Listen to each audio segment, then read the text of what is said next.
នៅលើលោកនេះគឺ fair ជាងគេមក យុទ្ធធរជាងគេ យុទ្ធធម៌ជាងគេគឺ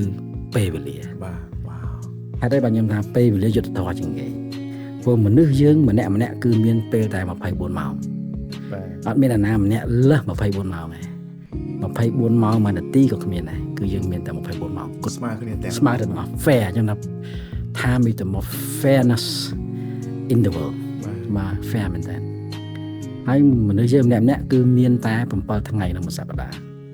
អត់មានអ្នកណាម្នាក់មាន8ថ្ងៃឬ អត់មាន 7 បើចន្លះទេណា អត់មានទេ បាទ អញ្ចឹងគឺ fair មែនតើ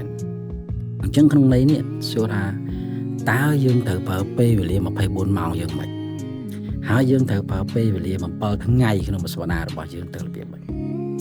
ខ្ញុំទទួលស្គាល់ថាការបែងចែកពេលវេលាគឺពិបាកហើយជាពិសេសនៅពេលដែលយើងមានការទំនួលខុសត្រូវច្រើន